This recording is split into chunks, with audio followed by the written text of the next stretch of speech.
عقیدہ جب ڈگمگایا کہ یہ جو دو ٹکڑے ہو گیا اس کو نہیں، یہ پاورفل نہیں ہو سکتا. ارے پاورفل جو ہوتا ہے وہ دو ٹکڑے نہیں ہو سکتا. آگے بڑھے بولے چاند کے جب سورج کے سامنے گئے اس کی کرنوں کو دیکھ، لیکن اشارہ کیا ایک دن ڈوب گیا. پر سورج سمجھ میں نہیں آتی کہ ڈوبنا تو تیرا ایک قانون تھا، آلوک تو ڈوبتا تھا، پر ڈوبنے کے بعد فوراً پلٹنا یہ سمجھ میں نہیں آیا. بولے دیکھا یار آج یہ محمود کے خلاف کر گیا، یا اللہ یہ ڈوبا اور سورج پلٹ کر کے کیوں آیا؟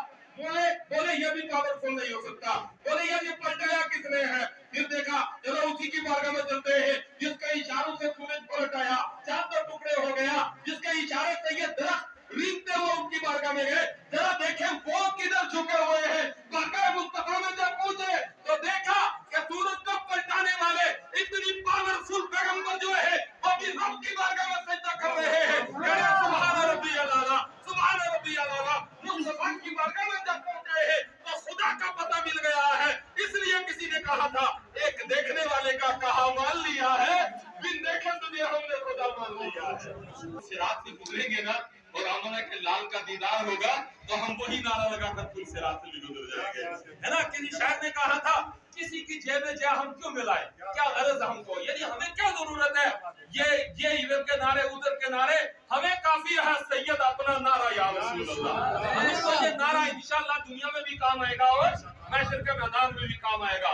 اس لیے کہ صحابہ نے یہی نعرہ لگایا ہے نا، اور بدر کے اندر یہی نعرہ لگا، احد کے اندر یہی لگا، مکہ فتح کے دوران یہی نعرے لگے، اور پورے مارکے آپ دیکھیے کربلا کے اندر یہی نعرے لگے. تو ہم نے یہی نعرہ اس کا خیال رکھنا ہے کہ یہ نعرہ وہ نعرہ ہے جو پاورفل نعرہ ہے. میرے مانی بھائی اور بزرگوں، میں نے یہ عرض کیا تھا کون دیتا ہے، دینے کو منہ چاہیے، دینے والا ہے سچا.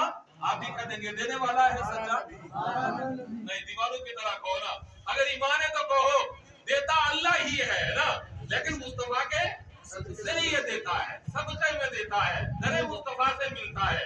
اللہ نے اپنے حبیب کو سارے خزانوں کی کنجیاں دے کر کے بھیجا. نماز ملی تو بارگاہ مصطفیٰ سے. مجھے بتاؤ قرآن عظیم کے اندر حضرت میں رات ہی مطالعہ کر رہا تھا ایک کتاب کا، لکھا تھا اقیموا الصلاۃ، نماز قائم کرو.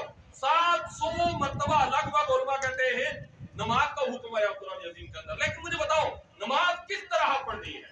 پہلے تحیات پڑھنی ہے یا سبحان اللہ؟ اب کو کہ تیسرا سبحان اللہ کرنا پہلے پڑھتے ہیں.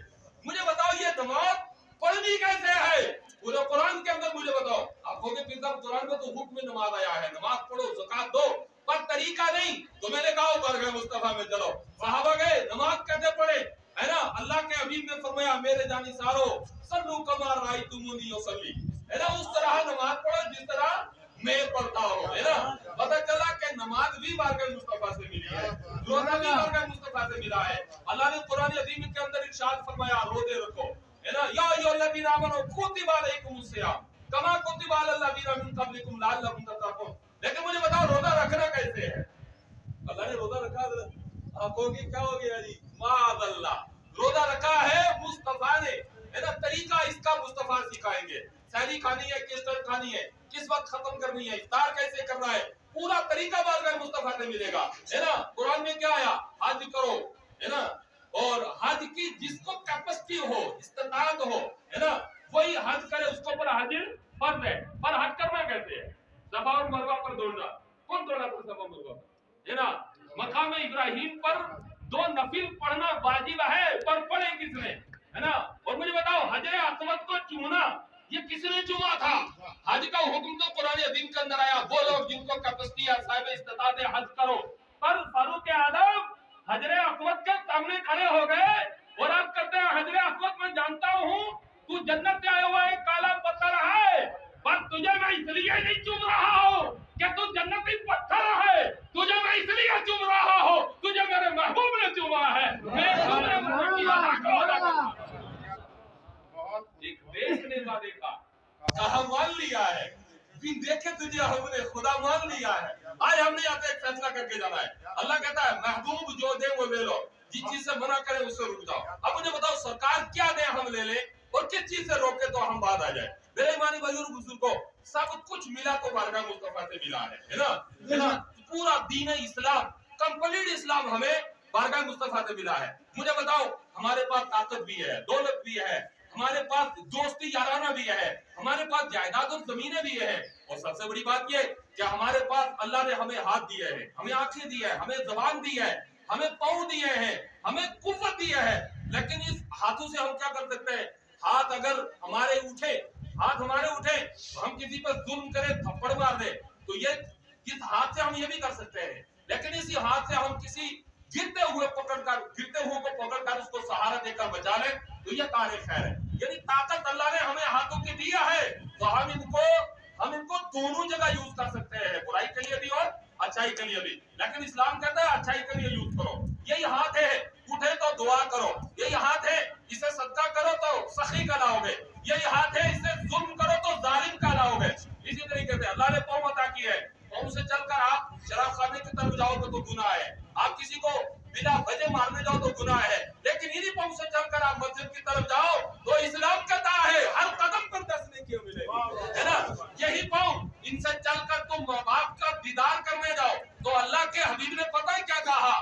جو اپنے ماں یا باپ کے چہرے کو ایک بار دیکھ کر محبت سے مسکراتا ہے، میرا رب اس کو ایک حج عمرے کا ثواب عطا فرماتا ہے۔ اب اندازہ لگاؤ، ان پاؤں سے چل کر ماں باپ کا دیدار کرنے جاؤ، ان پاؤں سے چل کر مسجد کی طرف جاؤ، ان پاؤں سے چل کر دین اسلام کی تبلیغ کے لیے جاؤ، ان پاؤں سے چل کر اولیاء کاملین کی بارگاہوں میں جاؤ تو یہ ثواب کا کام ہے، لیکن ظلم کرنے جاؤ تو غلط ہے۔ اسی طریقے سے میرے ایمانی بھائیوں بزرگوں، اللہ نے ہمیں دولت دی ہے، ہم دولت رائے خدا میں خرچ کریں گے تو اللہ ہمیں اس کا بدلہ قیامت کے دن عطا کرے گا، کیونکہ حدیث میں ہے جس نے مسجد میں ایک اینٹ لگا دی گویا اس نے جنت میں اپنے لیے ایک محل بنا دیا، اور جس نے 10 اینٹیں لگا لی، جس نے ایک بیگ سیمنٹ کا دے دیا، اور حضرت میں ایک دن پڑھ رہا تھا مسجد کے اندر جس نے چراغ جلایا، کیا کیا؟ چراغ جانتے ہو ہے نا؟ مسجد کے اندر جس نے روشنی کے لیے چراغ جلایا، پہلے زمانے کے اندر لوگ چراغ جلاتے تھے نا، لیکن مسجد کے اندر وہ تیل جلانا چاہیے